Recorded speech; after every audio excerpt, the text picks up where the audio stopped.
I love this place. Hello, Pittsburgh. Hello, Pittsburgh.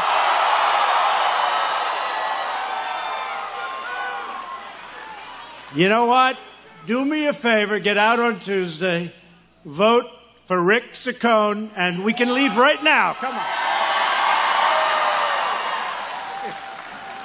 We don't have to spend any time. Great guy. I'm thrilled to be back in Pennsylvania, where I went to school, went to college, with so many hardworking American patriots. You're great people.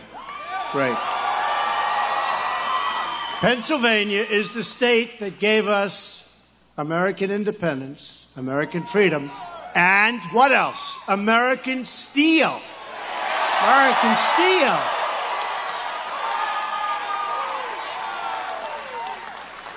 They've been talking a little bit about steel over the last little while, haven't they? And we're saving the steel, and a lot of steel mills are now opening up because of what I did. And not all of my friends on Wall Street love it, but we love it because we know what it does. Many plants have just announced over the last few days that they're expanding, opening. Steel is back. It's going to be back, too. Steel is back, and aluminum is back. It's going to be back. And on November 8th, Pennsylvania is the state that gave us the 45th President of the United States.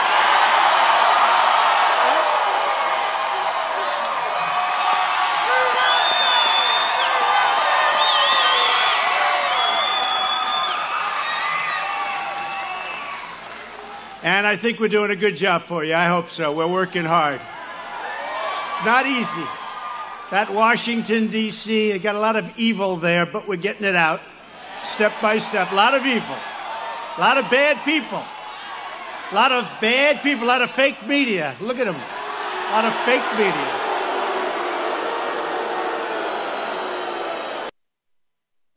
Fake media. You know, it's funny. I don't know if you saw it. But we've had a problem for years with North Korea. In fact, President Obama said it was the biggest problem we had. And South Korea went there. We put very, very strong sanctions and lots of other things we've been doing right from the first day I was in office. And South Korea came to my office after having gone to North Korea and seeing Kim Jong-un. And no, it's very positive. No. After the meeting, you may do that, but now we have to be very nice because let's see what happens. Let's see what happens. So the South Korean top people, top representatives, they walked out the White House to a throng of these characters. Big group. And everybody wanted to find out what happened. Now, they had just left North Korea. And look, North Korea is tough. They're testing nuclear weapons. They're doing a lot of things. This should have been handled, by the way, over the last 30 years, not now. That's when it should have been handled. They shouldn't have handled it. This should have been handled, and everybody will say it, too. But that's okay, because that's what we do. We handle things. And these guys came out, and they said that your president's done a great job, I might say. But, well, I'll tell you, we did a great job in the Olympics. President Moon of South Korea said without Donald Trump, the Olympics would have been a total failure. It's true. True. They said that, you know, might as well say it. Your president's done a great job, I might say. But, well, I'll tell you, we did a great job in the Olympics. President Moon of South Korea said without Donald Trump, the Olympics would have been a total failure. It's true. True. You know? Might as well say it. Nobody else is going to say it, right? Might as well say it. Now, a little hard to sell tickets when you think you're going to be nuked. But when North Korea called and they said, we'd like to be in the Olympics, everybody said, let's buy tickets, let's go. I would have gone. And it became a very, very successful Olympics. Honestly, South Korea did a great job, and it was great to see North Korea going and participating and there was a nice unity. It was really a nice thing. Really nice. But when the South Korean representatives who just left North Korea came outside, big throng of press, they announced that North Korea, Kim Jong-un, would like to meet with President Trump. No, this doesn't happen. You know, they're saying, oh, well, Obama could have done that. Trust me, he couldn't have done that. He wouldn't have done that. He would not have done it. And by the way, neither would Bush and neither would Clinton. And they had their shot, and all they did was nothing. Well, Clinton gave away billions and billions of dollars. And as soon as they made the deal, the following day, they started working on making more nukes, okay? So that's not the great deal. You ever see the story where it's 1999, I'm on Meet the Press, a show now headed by Sleepy Eyes Chuck Todd. He's a sleeping son of a bitch, I'll tell you.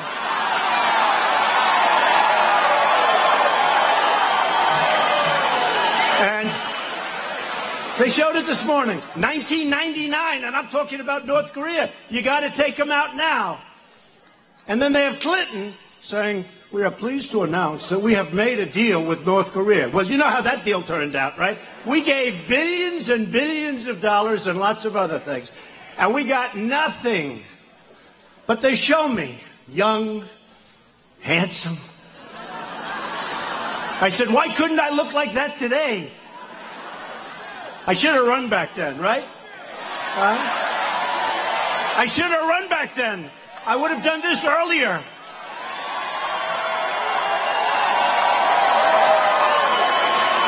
So, but they had me literally saying, I don't know if anybody saw it, they play it a lot, but literally saying, to a very good guy, actually, but saying that we got to do something about North Korea. That was when it wasn't in vogue. And then they have Clinton giving everything away, and then they show, and here we are today with a man who's nuked up all over the place.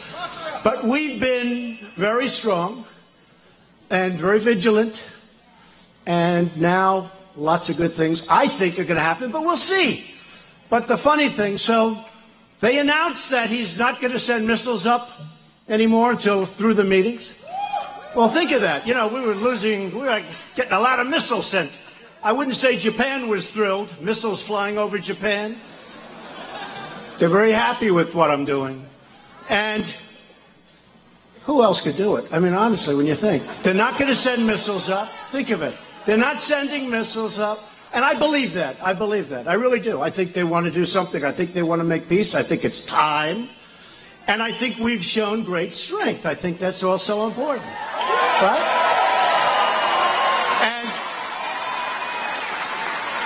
And I must tell you, President Xi of China has really helped us a lot. They've really helped us. And because 93% of the goods ever done for this country, and I respect that.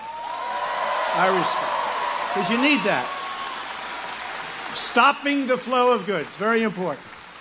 And we put sanctions on. So they come out, White House, many of these same characters that I see those faces.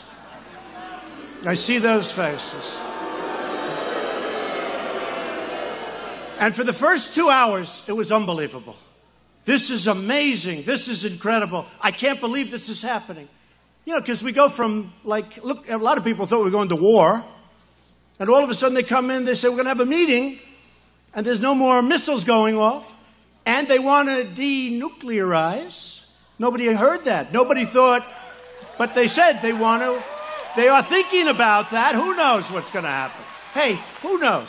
If it happens, if it doesn't happen, I may leave fast, or we may sit down and make the greatest deal for the world and for all of these countries, including, frankly, North Korea. And that's what I hope happens. But the press for 2 hours is going, this is fantastic. This is amazing. A certain anchor on CNN, fake as hell, CNN. The worst.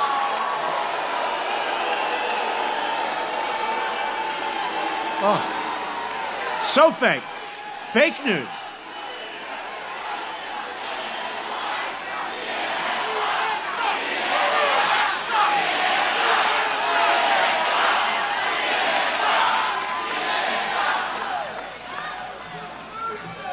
And their ratings are lousy, by the way, and compared to Fox, their ratings...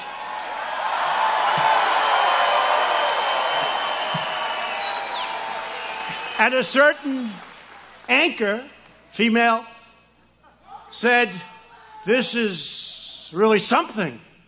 He would go down as a truly great president if this happened. Okay, but all of them are saying, this is amazing, this is incredible. Did you hear what they just said? They just said, de-nuke. They just said all of these things. They just said no more missiles. They said they want to meet with President Trump.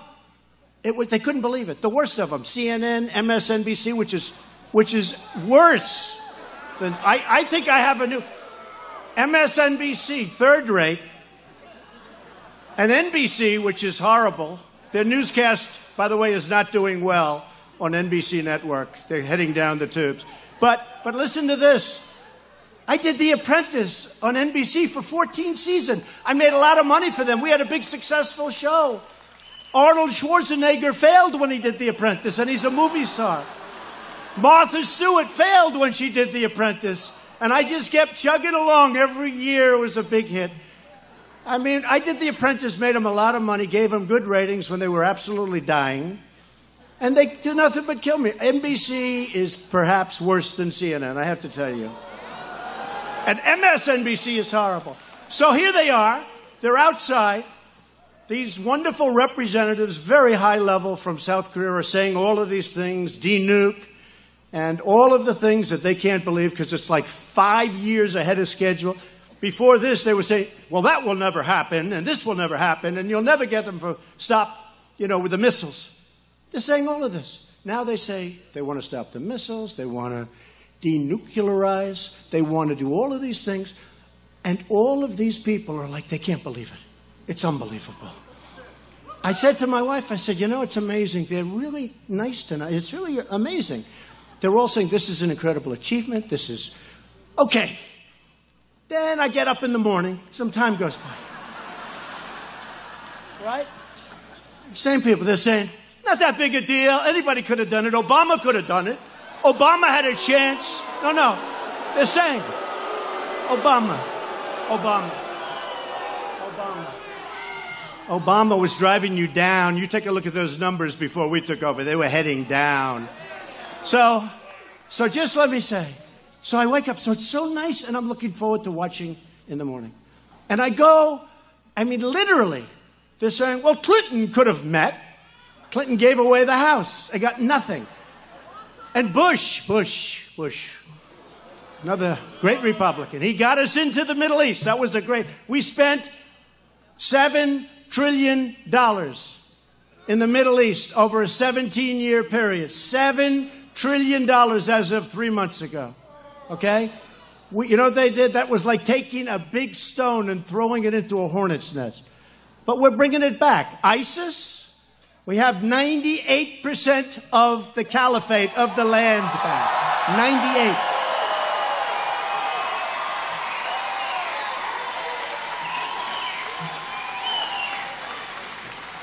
So I woke up and I saw all these reports that, anybody could have done it. Oh, yeah, sure. Anybody could have gotten President Xi, president for life. That was another one. So he's president for life. It happened 2 days ago. And I was joking. I was at a roast, actually. But I was joking, and I said, president for life, that sounds good. Maybe we're going to have to try that. Maybe we're going to... President for life. But I'm joking. And they knew everybody in the room was laughing. Everybody's having a great time. I'm joking about being president for life. A couple of them went back.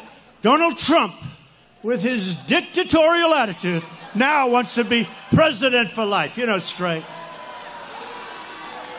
Fake news. Fake.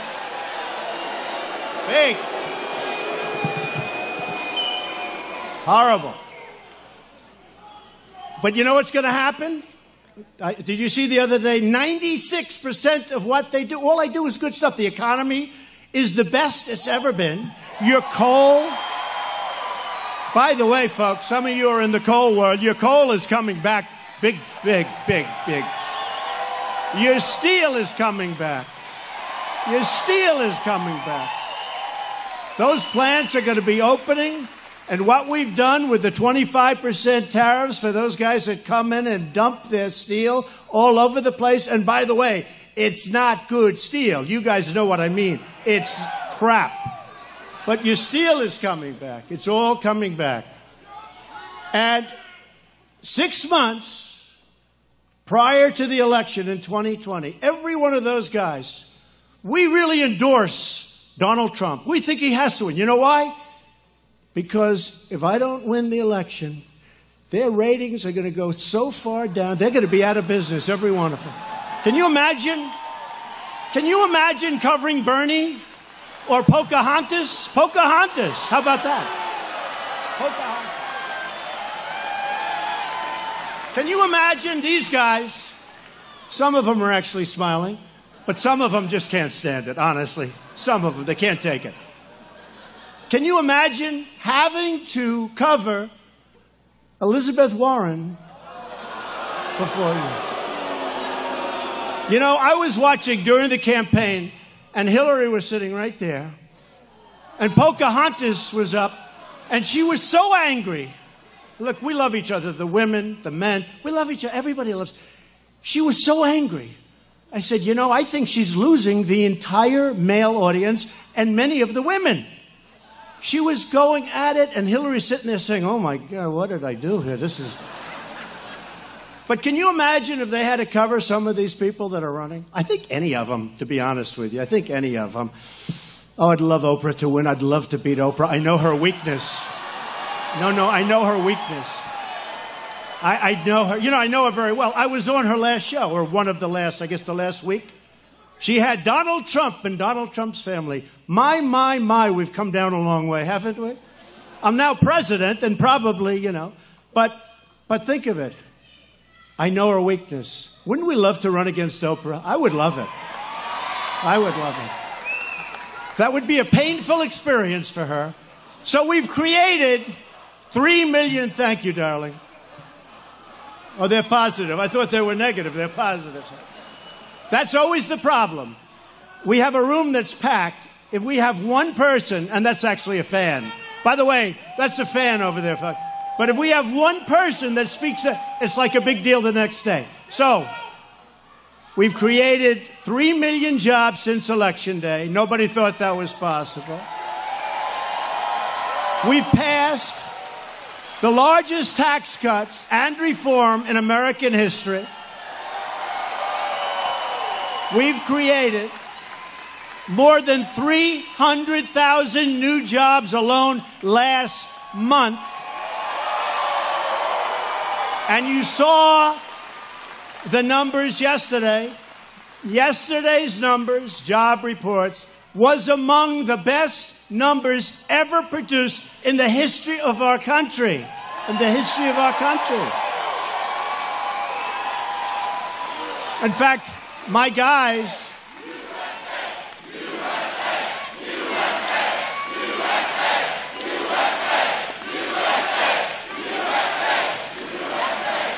In fact, my guys came into my office and they gave me the number, because if you add the previous month, which was adjusted upward by 52,000 jobs, they were low last month. It adjusted upward. So we're like over 360,000 jobs. And I said, let me ask you, is that a mistake? I don't think I've ever seen. You know, if you get 160, it's good. We were at 360. So I looked at my guys. I said, is that a typographical error? What is that? But you said it was one of the best reports. And you know the amazing thing? Wages went up a little bit. You haven't had wages in 19 years. Wages are starting to go up. Think of it. Wages. I mean, how good is that? Wages starting to go up. African American unemployment has reached the lowest level in history. The lowest. You know, African American, and I'm very proud of that, African American unemployment 2 months ago reached the lowest level in history. And then last month it went up a little bit, right? And I made the mistake, because I didn't know it went up. And it wasn't quite as good, but it wasn't historic. So I was in a different month, and I said, African unemployment is the lowest level in history. They killed me because it was the previous month. But here's the good news. The new month brought it down to the lowest level. So now it's the lowest level.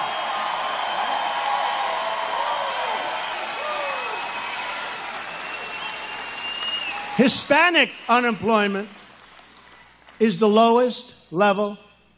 Think of that. Hispanic unemployment is the lowest level in history. Women, we love you. We love you. Hey, didn't we surprise them with women during the election? Remember? Women won't like Donald Trump. I said, have I really had that kind of a problem? I don't think so. But women won't like Donald Trump. It will be a rough night for Donald Trump because the women won't come out. We got 52%, right? 52, right? And I'm running against a woman. You know, that's not that easy. 155 million people are now employed. That is, came out this morning, that is the highest level of employment in the history of our country. 155 million. Think of that.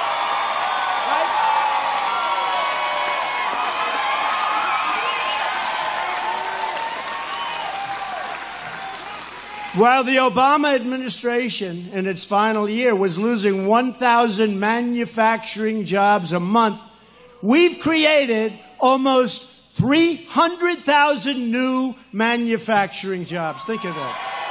Think of that.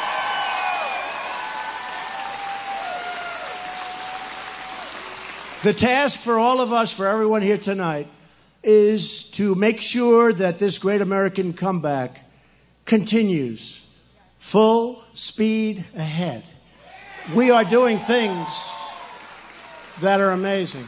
You know, make America great again, right? Make America great again, right? So you know what the new slogan is going to be? I won't tell you. We've got to keep it secret, except did you ever see so much press? Wow. You know what the new slogan will be? Because I can't use it in 3 years from now. I can't say... Very good. I can't use it. I can't go like in 4 years and say, here's my slogan, which is now 2.5 years we'll have to start thinking, right? It's getting close. We can't say make America great again because I already did that. Right? Right? So, right? So our, not my slogan, our slogan, this is a team. Our new slogan will be, and, you know, this is on the assumption it happens, which I'm almost positive. Can never be 100% sure. I never like to go too far in advance, but let's assume it's going like it's going. By the way, if we coasted for 2.5 years, we did a hell of a job. You know that. In fact, I was telling some of the guys, let's just coast.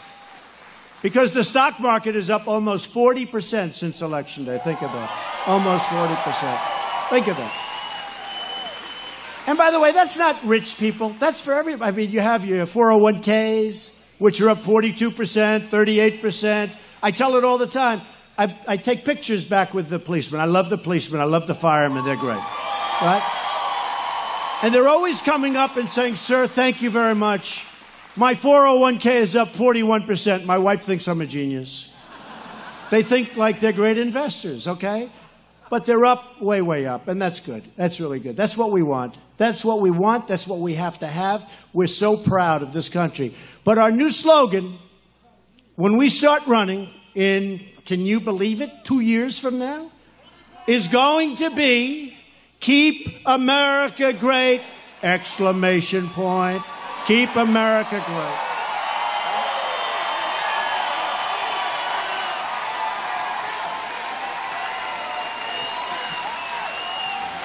But we can only do that if we elect people who are going to back our agenda and fight for our values. And that is why we have to defeat Nancy Pelosi,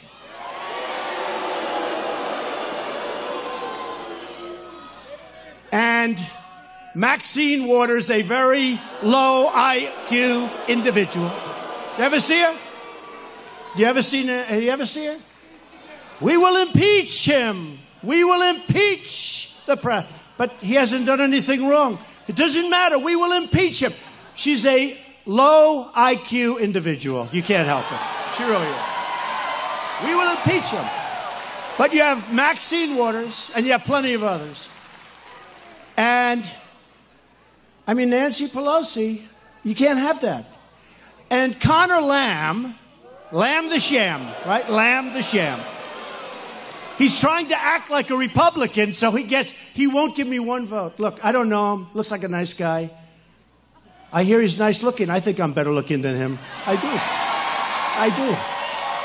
do. And he's slightly younger than me. Slightly. No, I heard that. Then I saw he's okay. He's all right. Personally, I like Rick Saccone. I think he's handsome.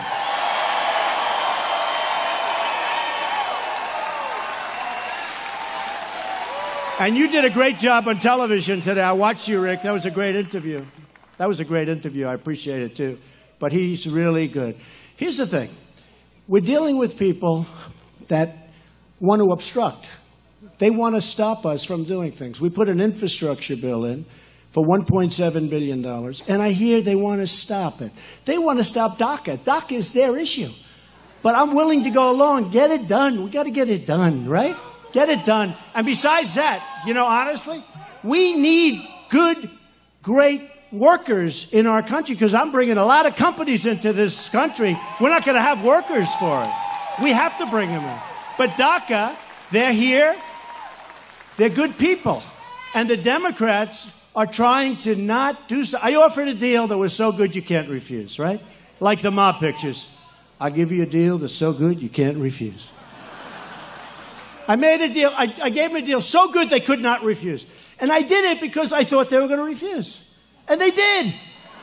And they're getting killed now by the DACA recipients. They're getting killed. But somebody like Lamb, he's never going to vote for us. He's now saying, and I appreciate his nice words about me. This is Trump country, right? So he has to say nice. Okay? He's smart. So he's saying nice things. Here's the problem. As soon as he gets in, he's not going to vote for us. He's going to vote the party line. He has to. And if he doesn't, he's never going to a chairman of a committee. It's a whole crazy system. But he's going to vote the party line. He doesn't care about us. But for getting your votes, he's talking about how much he likes tariffs, which is my baby. And I took a lot of heat over that. But let me tell you, all these countries now are calling up, we don't want the tariffs. What do we have to do? European Union, they kill us. Sounds good. A lot of us came from the European Union, different countries, right? Sounds nice. They kill us on trade. So we put on tariffs, and the European Union's out there. Well, we're going to put on. I said, you can't go any higher than you are anyway. And they have trade barriers. We can't even sell our farming goods in there. They totally restrict us. So then they say, we want those tariffs taken off. I said, good. Open up the barriers and get rid of your tariffs. And if you don't do that, we're going to tax Mercedes-Benz. We're going to tax BMW. You want to have money? You want to have money come into our country?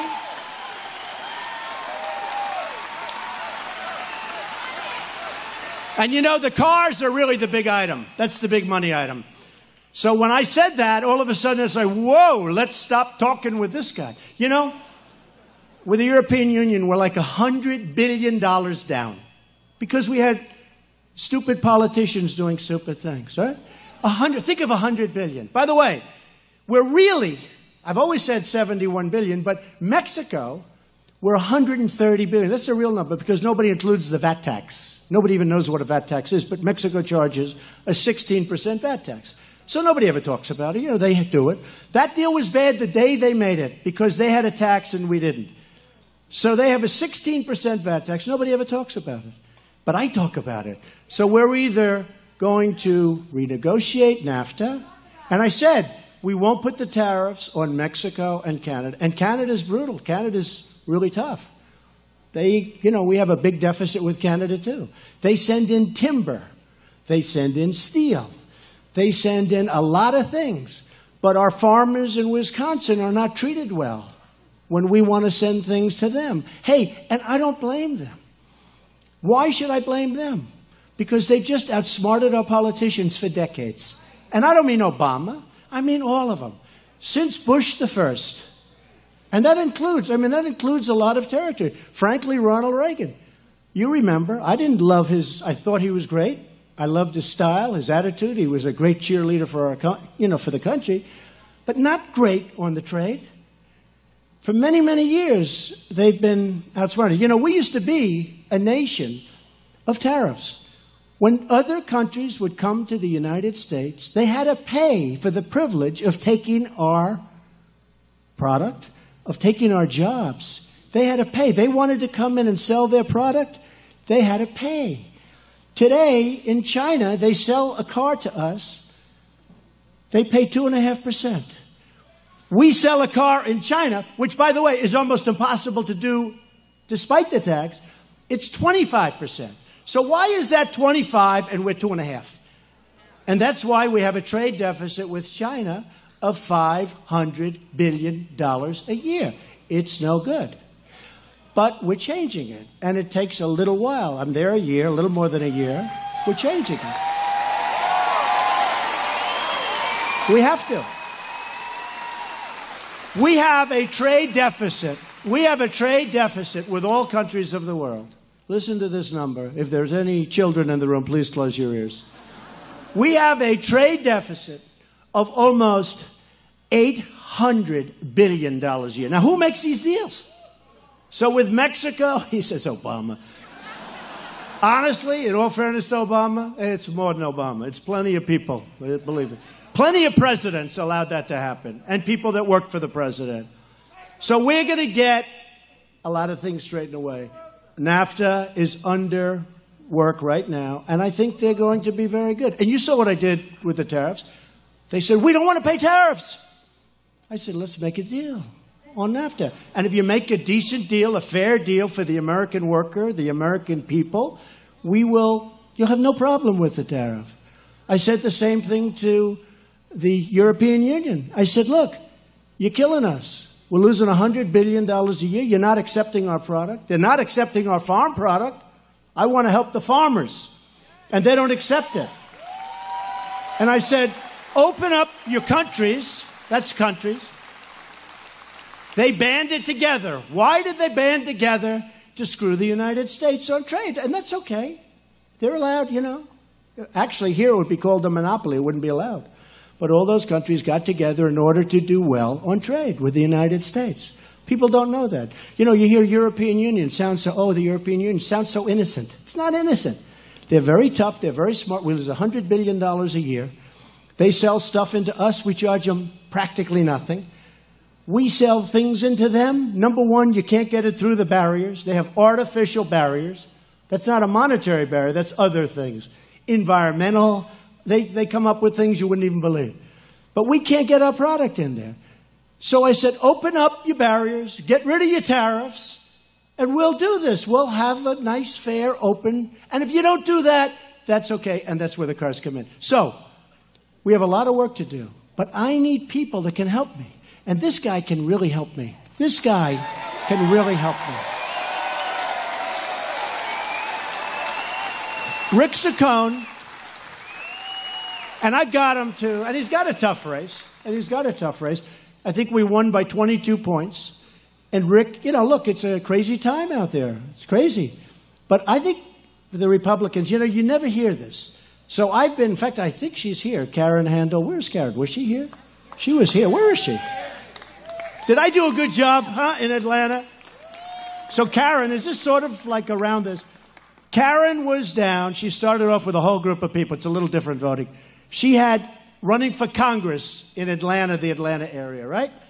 So they had a young guy, who spent $34 million. That's still the all-time world record, right? Running to be a congressman. They make $150,000 a year. He spent $34 million. There's something going on, right? So I didn't know you were here. Somebody said you may be here. That's so great, Karen. So Karen was running with many Republicans. It was like 13 Republicans, which is crazy. And Karen was the one I wanted, but that's a lot of Republicans. So Karen ended up with about 14 or 15. This guy he was 58, which meant he would have won the election. There was no more runoff, right? And we came after him, right? We came after that guy, and we found out a couple of, minor things. He didn't live in the district. I heard, they said, sir, he doesn't live in the district, but nobody cares about that. I said, really? Let's try it on the voter. So anyway, you have to get 50, in which case the election's over. If you get less than 50, you have a runoff, and you take the top two. So Karen was fantastic. But she was with so many Republicans, and he was essentially the only Democrat. So I brought him down in a period of 4 days. I got no credit for this from these guys. Brought him down from 58 to 48. So now he's in a runoff with Karen. So think of it. He's at 48. She's at 15. By the time Karen and I finished with this guy, $32 million he spent. And she spent slightly less than that, okay? She spent like about $29 million less, right? She spent $29 million less. But by the time we finished, the winner, easily, by 5 points, was Karen Handel. So, right. And they love the job she's doing, and I think you're going to have a good victory now, but the people have gotten to know you, and they love you in your area, and hope I don't have to go and make speeches all over the place like last time. But we need Karen, and we need our Congressman Saccone. We have to have him. We have to have him. Nancy Pelosi, Maxine Waters, the only chance she's got to become Speaker is electing Democrats. And, you know, we don't have a big margin. It's just a very small. I mean, they're doing a number in your state. You see what they're doing with the congressional districts. They're doing a number. And hopefully the United States Supreme Court will take that case, because this is horrible what they've done. They had state judges that are Democrats change your voting districts. What kind of stuff is that? What kind of stuff? And it's going to make it very hard for Republicans that are great Republicans that would easily win, and now it's all changed. And it's very unfair. Let's see what happens. It's litigation. It's in court. Let's see what happens. But it's very unfair. The people of Pittsburgh cannot be conned by this guy Lamb. You just can't do it. Because he's never going to vote for us. He can say, I love President Trump. I agree with everything he says. You know what? I don't want to meet him. Because anybody that says that, I might like him. And then Rick is going to be very angry at me, right? No, he's going around saying it, but he's not going to do that stuff. He's not going to do it. There's no way he's going for the things that his party... He says, I'm not going to vote for Pelosi. He's not. Now, that could be possible, but most people are. Most people are. But he says he's not going to do that. He's going to do this for Steele. He's going to do that. Well, the Democrats are opposed to those things. He's weak on crime. He's weak on the border. He's weak on the Second Amendment. But all of a sudden he got strong. And by the way, in terms of abortion, take a look at his record. Take a look. It's amazing. He's come back. Oh, well, take a look at his record. Because where his record is, that's where he's going. So Pelosi's party in Congress is full of people who tell their voters one thing during the election and then go to Washington and vote lockstep. You know, the one thing I noticed about them, and I've been there now for 14 months. 14 months. Can you? But have we done a lot? Yeah. Oh,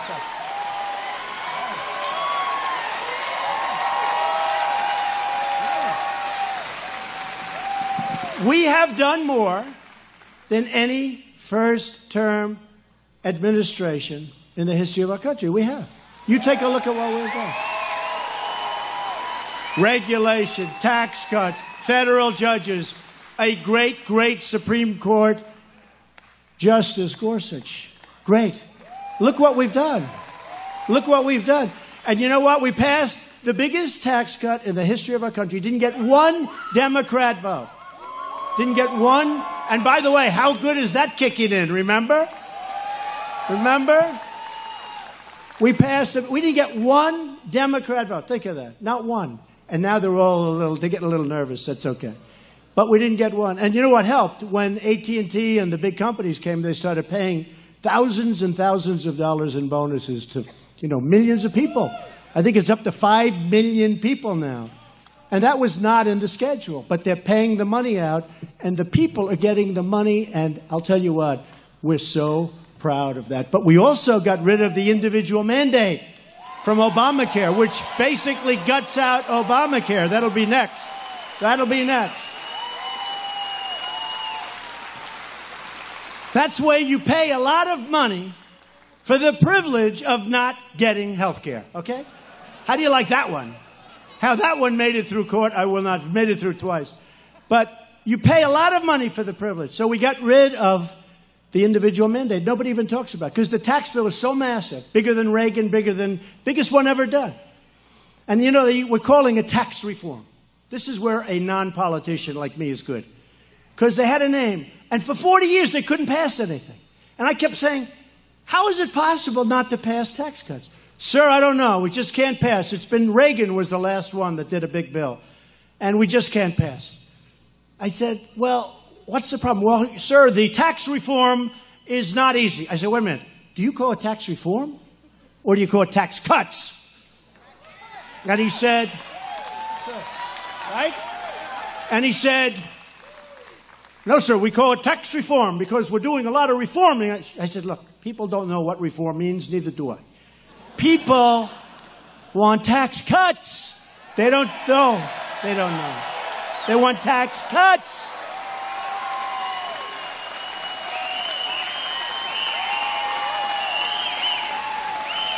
They want tax cuts, and honestly, the word reform, it could mean you're going to triple your taxes. We're going to reform taxes and triple. I said, nobody knows what it means. It could be really bad. So they said, you know, we never thought of it. This is after 40 years. Nobody ever thought of it. So they said, could you come up with a name? And I did. You know what it was called? The Tax Cut Bill. But I must tell you, and on this I think they were right. The politicians thought that was a little hokey. So we call it the U.S. Tax Cut and Jobs Bill, which is nice. Which is nice. And we got it passed.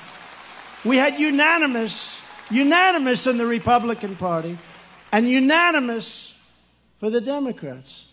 And by the way, you're going to have a great man running as a Republican for the Senate. While we're here, Rick, we should say it, right? Sweet Lou, right? He's going to be great. He's got a chance. He is with you all the way. He loves this state. He loves the people. And we'll be out fighting for him very, very hard. Okay? You know who that is. You know. But he's going to be running, and he's running already. He's running very hard. He's going to be fantastic. So we passed the tax cuts. We didn't have one Democrat vote. Think of that. So I think they're going to have a problem. Now, historically, after a presidential election, the other side, like, always wins. And I've told you, you've heard the story. Because people become complacent. You had a victory. You elected your president. You like you, but you like me? I think so, right? I like you too. I love you.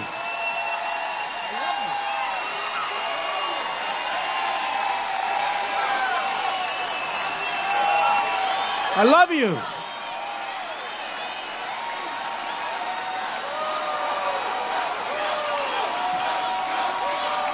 So, is there any more fun than at a Trump rally? Yeah? You know, a lot of times I have to do like readings. We'll pass an environmental bill, and they want me to go to I'm very spoiled. You know, if I go to a small place and they have 2,000 people, it's like, why don't we open a stadium or something? You know, we're spoiled. Other guys, they go out, they get 50 people, they're satisfied. We need crowds like this. In fact, the fire marshal was fantastic. You know, they had a lot of people out. And he's a great guy. I don't want to get him in trouble. But he opened up those doors, and he's got guys say, and he let most of the people that were, they were sent away. He got to look at those corners. Now, those cameras are never going to cover those corners. They're never going to cover the corners. They're never going to cover. They never show the crowds. They never like to show the crowd, ever. You know, the only thing is the noise.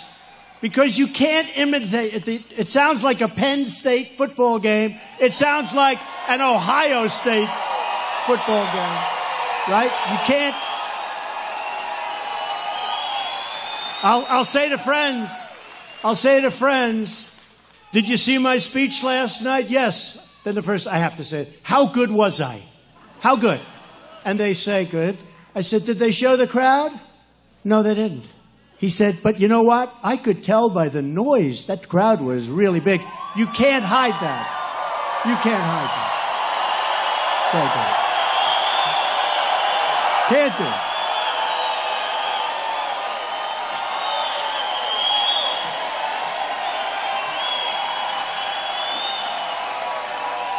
So the Democrats are the party of sanctuary cities. Explain that one, right? They like to protect criminals. They like to protect MS-13. This is the party of... How about that? How about that? How about ICE? These ICE guys are tough as hell. They go in, and they're not playing games. You know, the only thing, I hate to say this, not so politically correct, but the only thing these gang members understand is toughness. I hate to say it. They're not interested in genius. They're not interested. They're interested in somebody that's tougher than them. That's what. And we have the toughest people you've ever seen. And they went out to Long Island, and they grabbed them by the neck, and they threw them into the patio. We're cleaning out. We're doing it.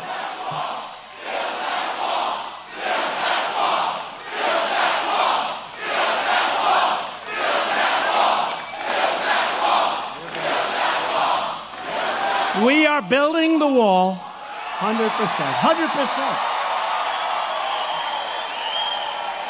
100%. You know, the president of Mexico, who I think is a really nice guy, because, you know, it's been build the wall.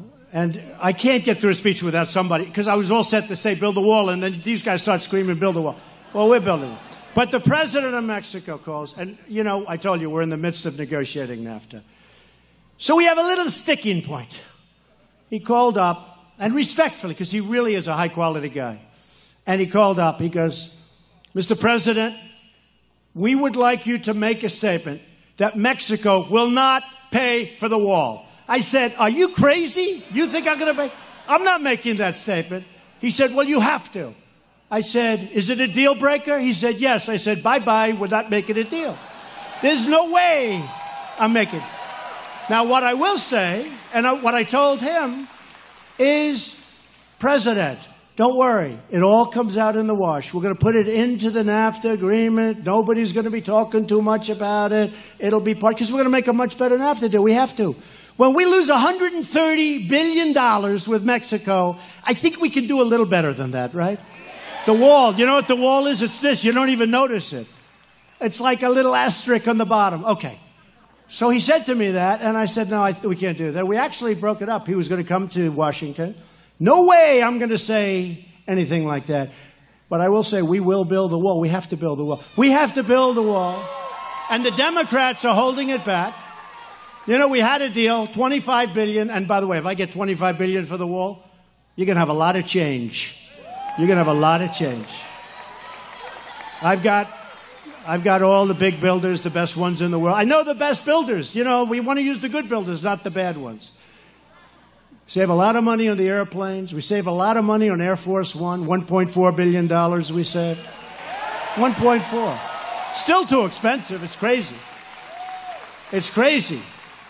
But we saved a lot of money. I got Boeing in, and we had a talk, and we saved a lot. We saved $1.4 billion, okay? I mean, that's worth a 10-minute meeting, right? I don't care how big the United States is. But we're going to build a wall, and we have to build a wall. For people, for gangs, for drugs. The drugs has never been a problem like we have right now. And by the way, like the world has with drugs. And you know what?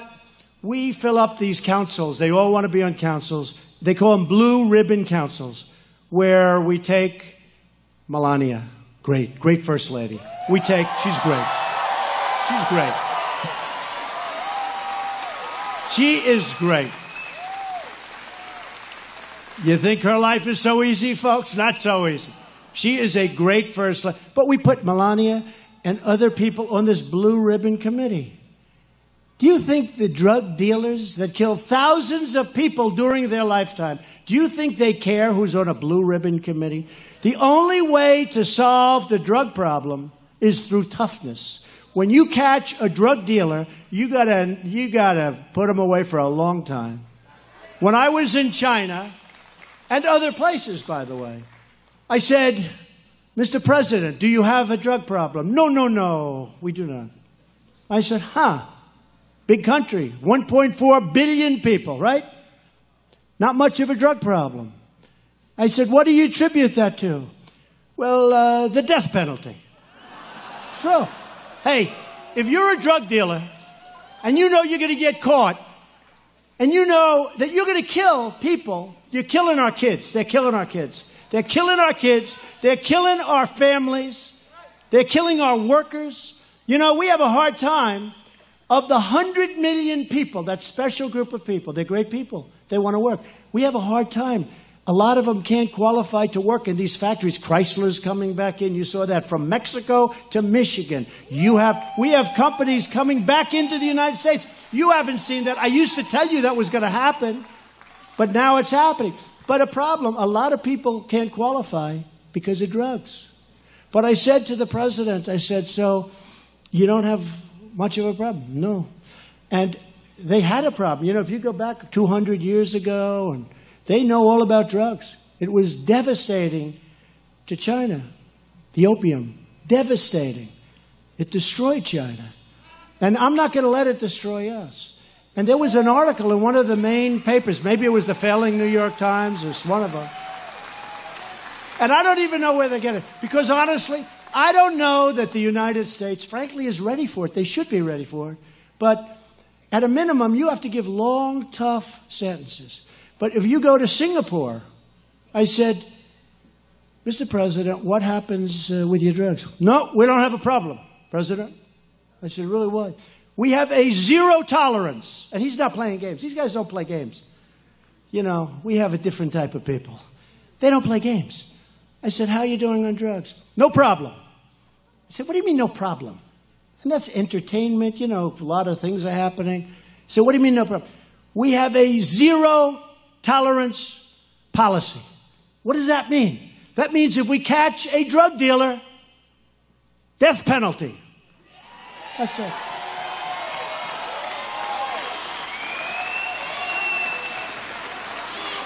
And they don't have a problem. Now, remember this. If somebody goes and shoots somebody or kills somebody, they go away for life and they can even get the death penalty, right? One person. They shoot one person, they get the death penalty. They shoot one person, kill some person, knife one person, the person dies. They get maybe the death penalty or maybe life in prison, no parole, right? Okay? A drug dealer will kill 2,000, 3,000, 5,000 people during the course of his or her life. Thousands of people are killed or their lives are destroyed, their families are destroyed. So you can kill thousands of people and go to jail for 30 days. They catch a drug dealer, they don't even put him in jail. Think of it. You kill one person, you get the death penalty in many states. Or you get life imprisonment. You think of it. You kill 5,000 people with drugs because you're smuggling them in and you're making a lot of money and people are dying and they don't even put you in jail. They don't do anything. But you might get 30 days, 60 days, 90 days. You might get a year. But you're not going to get...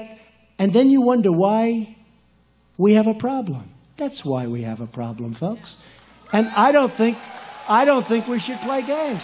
Now, I never did polling on that. I don't know if that's popular. I don't know if that's unpopular. Probably you'll have some people that say, oh, that's not nice. But these people are killing our kids and they're killing our families. And we have to do something. We can't just keep setting up blue ribbon committees with your wife and your husband.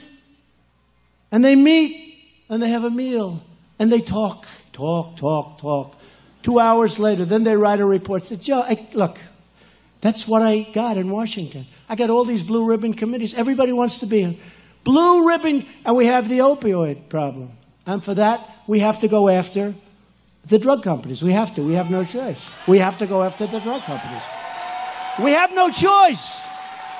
So I think it's a discussion we have to start thinking about. Don't you agree? I don't know if you're ready. I don't know if this country's ready for it. But I think, Rick, I think it's a discussion that we have to start thinking about. So, in Oakland, you have a mayor.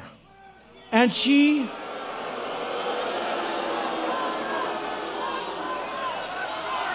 told people that we're going to be captured in a big raid, that there's going to be a raid. Can't do it. You can't do it, folks. We've got to get smart. My administration believes our cities should be safe havens for American people, not for American criminals, okay? Not for American criminals. We're going after violent criminals, and we're going after vicious gang members. These people are so tough. But, you know, we had our ICE agents out in Long Island. Can you imagine? I grew up like around in Queens in New York, which is sort of, but I knew Long Island, sort of like on the way, right? And places that I know so well are loaded up with MS-13, where your daughter walks home. And they don't use guns. You know, we talk guns. The NRA happens to be very good people, by the way. They want to do the right thing. But they don't use guns. They don't use guns. They like to use knives and other things because it's much more painful, it's much slower, these are animals. And we send these guys out, and we liberate those towns. We liberate them. Hillary wouldn't have liberated those towns. We liberate those towns. And the people are cheering. It's like a war. It's like if you got liberated as a country. Can you imagine this is taking place in our country? It's crazy.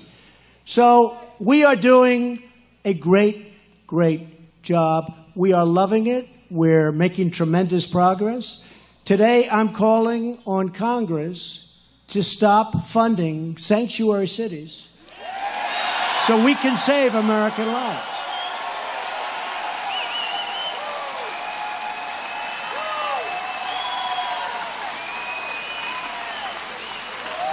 The funding bill should not give precious and massive taxpayer grants to cities aiding and abetting criminals. That's what they do. Look at the stories. Kate and so many. Look at the stories, how horrible they are. I'm also calling on Congress to finally end chain migration and cancel the very dangerous visa lottery. Now, they're probably, again, the Democrats want to obstruct, so we're probably going to have to wait till after the election. We'll get Rick in there, and we'll get some other people in there, and we'll be able to get it passed, because these guys don't want to do anything. They don't want to do anything. You know, they criticize because we have vacancies in certain administrative offices. We have 270 people that we cannot get the Democrats to approve to come in and work in our administration. They're out there. We have the ambassador from Germany, and I take heat. These guys are always saying, well, you don't have an ambassador, because the Democrats won't approve him. They obstruct, they delay, they do everything they can, and that's all they're good at. They have no ideas. They have no ideas.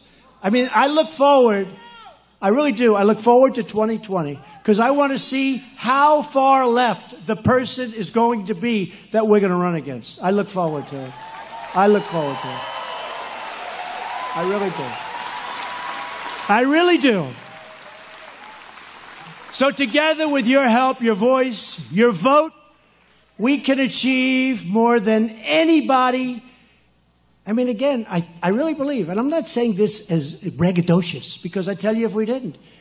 But the tax bill, when we got the individual mandate, but we also got ANWR. Most people don't know what that's one of the biggest fields in the world. We got it approved. They've been trying to approve it for 40 years. That was a part of the tax bill. That alone would have been a massive thing to approve. We got ANWR in Alaska, one of the biggest fields in the world that will start working. And other things. So as long as we're proud of who we are and what we're fighting for, there is nothing beyond our reach, nothing. We need Republicans put in office. We need Senate, And I think we're going to do pretty well with the Senate. You know, the numbers are looking pretty good. Did you see the numbers from about 2 months ago? And you see the numbers now, it's like from a different world because people are seeing what we're doing. They're seeing what we're doing. We stand on the shoulders of patriots who poured out their sweat and blood and tears, and we're going to do things that nobody's been able to do. You know, it's very funny. Every time I go out to speak, we have these massive crowds. And you know how many people, thousands were turned away. We let thousands in, but thousands were turned away. And I read one woman in the Wall Street Journal today. Nice woman, I like her actually, Peggy Noonan. And she wrote an article about me. And, you know, I went to the Wharton School of Finance. Nice student, that's very smart. You know, Ivy League school, great, the best business school, I think. It's one of the hardest schools to, even in my day. I mean, I went to the Wharton School, did great. And then you got to read how we're like, is Trump a good speaker? She's talking about he uses a language that, you know how easy, remember I used to tell how easy it is to be presidential? But you'd all be out of here right now. You'd be so bored. Because I could stand out, right? I could stand out.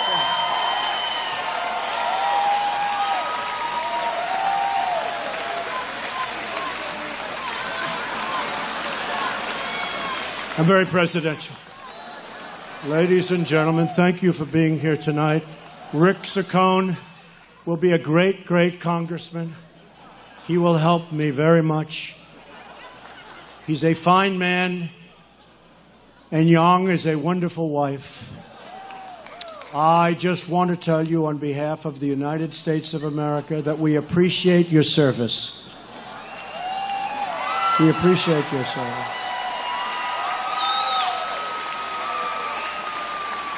And to all of the military out there, we respect you very much.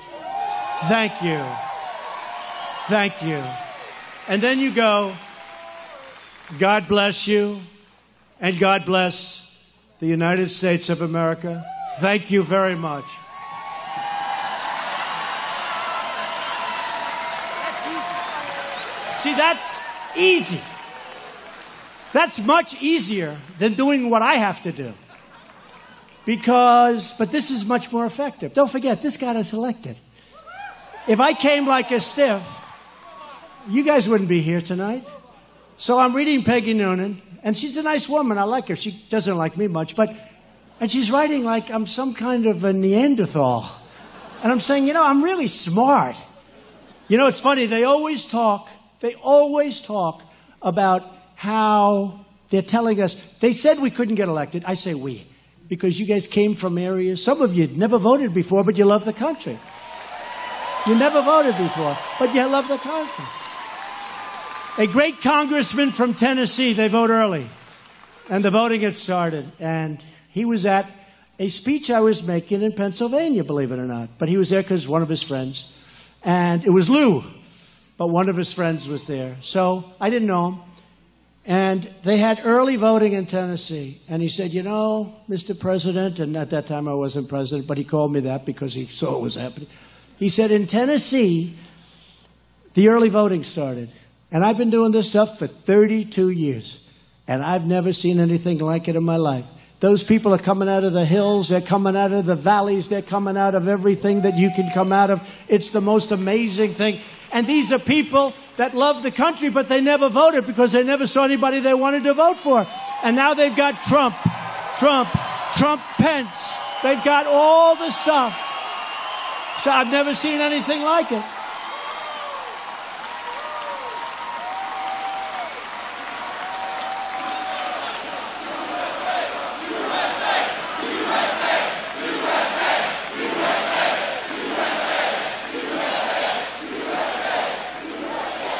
And then they ask, is he a good speaker? I don't know. Look, I don't know if I'm a good speaker. But you know what? Every time I have a 25,000 seat stadium, we fill it up. So something has to be right. Maybe it's just pure ideas. I don't know. It's heart. Oh, I love that guy. He said it's heart. We all have heart. But this man, great guy, great congressman actually, he said, all these years I've never seen anything like it. He said, and I can only tell you, I love the state of Tennessee, but I can only tell you if the rest of the country is like Tennessee, you're going to win this damn election, and it's going to be easy. And we got 306 to 223. Remember they said? 270. You cannot. Remember the famous 270? He cannot win the election because he cannot get above 270. We needed 270. In fact, they couldn't get me to 269. So we had 269. They said, he cannot win. He cannot get, remember, to 270. And we didn't. We got to 306. We got to 3. But remember Pennsylvania? Remember Pennsylvania? That was really terrible. So, I've never done this before. I ran for president. I never did it before. Somebody said, I've been running for the Senate like 6 times. He said, you ran for president. You won. What happened is Pennsylvania, remember that night? So, we were 1 point away. We were at 99% of the vote was tabulated, right? Remember that? 99. And if I lost 10 points, we would have won. There was no way you could lose because we were winning by thousands and thousands of votes. And 1 point doesn't have all of those thousands of votes. They wouldn't call Pennsylvania. They refused to call it. Remember? And I wanted to win. I wanted to win with Pennsylvania. It was so befitting because they had spent 10 times more in the state of Pennsylvania than I did. 10 times more. And I'm waiting for Pennsylvania. I'm saying, come on, Pennsylvania, go. 1 point, and I win. And I have thousands more votes than I need. In other words, if every single person of the remainder voted against me, we win easily. They wouldn't call it.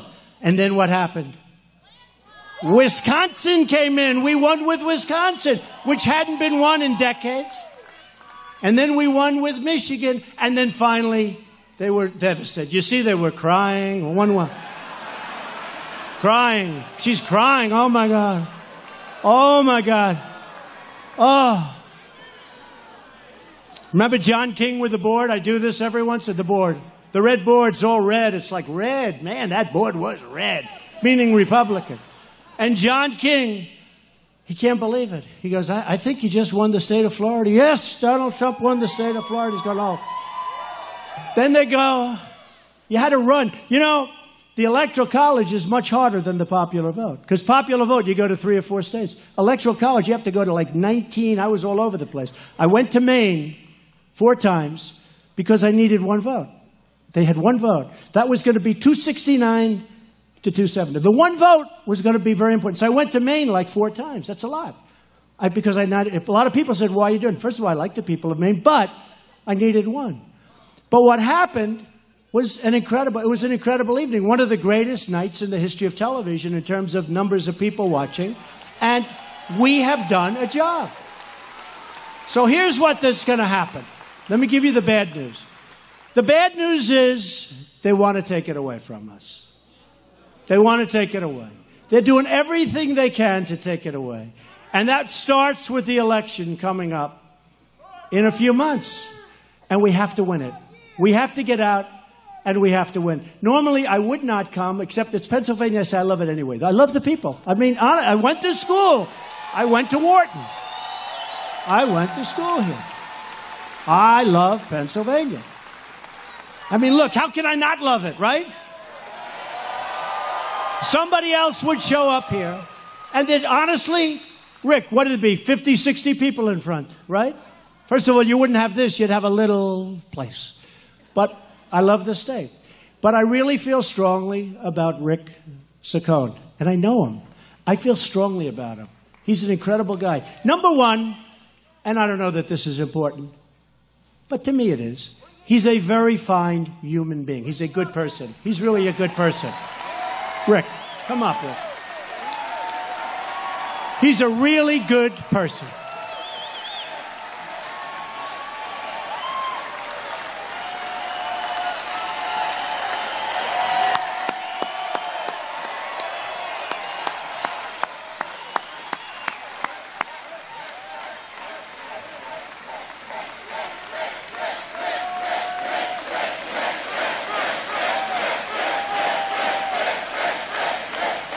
So he's a good person. I don't know if that means that. Does that mean anything? He's a very competent person. He's a very hard worker. He knows things that many people don't know. He understands North Korea maybe better than anybody. I spoke to him about North Korea. He was there for a long time. And I spoke to him about North Korea, and I'm telling you, I learned things that all of these great geniuses, all of these great experts on North Korea did not tell me. This is a very extraordinary guy. We need him. We need Republicans. We need the votes. Otherwise, they're going to take away your taxes, your tax cuts. They're going to take away your Second Amendment rights. It's true. They're going to take away, you know, in the military, big military place, we just got approved $700 billion. We have to rebuild our military. $700 billion. Far more than the other party. They'll take that away, too. Our military was really depleted. But I just want to know, I want you to know, I came tonight because this guy is special. And beyond the vote, it's very important. Remember this. The other opponent, his opponent, is not voting for us. He can say all he wants. There's no way he's voting for us ever. Ever. And he can be nice to me, and he is. But there's no way he's ever voting for me. Rick is going to vote for us all the time. All the time. So I want to ask Rick to say a few words, and again, it's an honor to be with you. Go out on Tuesday and just vote like crazy. You got to get out there. The world is watching. This, I hate to put this pressure on you, Rick. They're all watching because I won this district like by 22 points. It's a lot. That's why I'm here. Look at all those red hats, Rick. Look at all those hats. It's a lot of hats. And we just had a poll. We're more popular now than we were on Election Day. This guy should win easily, and he's going to win easily. You got to know him. He's an extraordinary person. Go out and vote on Tuesday for Rick Saccone. Rick, go ahead.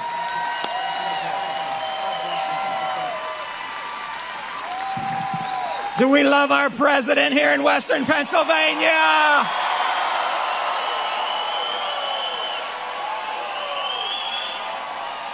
Yeah, oh, we do. Let them hear it. Let them hear it through those cameras. They probably turned the volume down. They didn't hear you. Oh, yeah. They love you. They love you. Yeah. I'll just say a couple words. You already heard me speak earlier. I want to thank President Trump. As I said before, if President Trump's in your corner, how can you lose? He's the best man you could ask. Anyone could ask to be in your corner. As any good businessman knows, you work on a deal, but there comes a time to close the deal. This is the time to close the deal. We got 2 days left. Are you going to help me on Tuesday? Let's close this deal.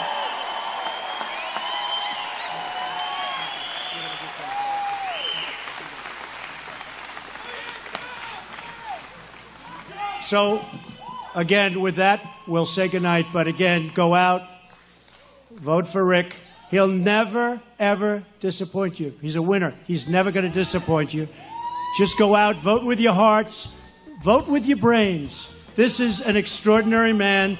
I'm going to be home watching the returns, and I hope that I have to make a call on Tuesday night where I speak to you and Young, and I say, great job, great race.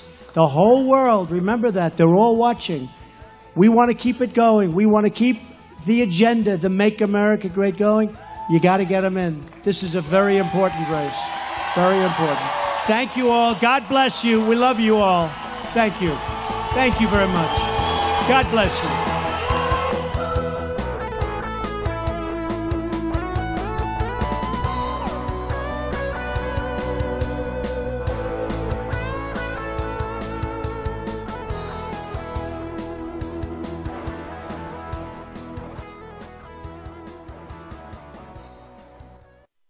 Joe Seals back here at the RSBN studio in Auburn, Alabama. Stay tuned, everybody. Don't go anywhere. We have interviews coming up there live from the Trump rally. Steve Lookner and Liz Willis are live there. They're getting ready to interview Trump supporters as they file out of the rally. A big fiery speech there by the president. Lots to talk about. Our feed will start to improve here just in a few minutes. We want to apologize for the grainy feed tonight, and I appreciate so many of you staying with us. We are a small company. We don't have satellite trucks, so we had to rent this special little piece of equipment called a Live View to be able to even stream here because there's no internet service in this airport hangar. So just really quick, I want to say thanks again to everybody who donated in the chat room. I would ask you guys, please support RSBN. We have midterms coming up. We have an election coming in just 2 more years. It seems like we just won yesterday, but we really need the support so that we can continue to be on the front lines for President Trump and to improve our equipment, to make sure that we can bring you all of these rallies in their entirety, show you the crowds. We're the only camera that turns and shows the crowds when President Trump asks. So please support us at rsbn.tv/donate. We hate asking for donations. Excuse me, we really do. But YouTube, they've censored our broadcasts. This broadcast has already been marked not suitable for all advertisers.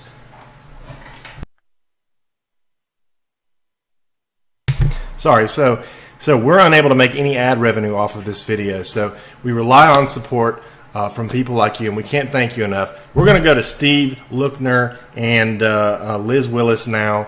But thank you again. Please support us. rsbn.tv/donate. We will continue to follow the president wherever he goes. We'll continue to be on the front lines in the lead up to 2020. So we're going to take you live to Steve and Liz now. Thanks so much. I'm Joe Seals. I'll say goodnight after they are done. And God bless everybody.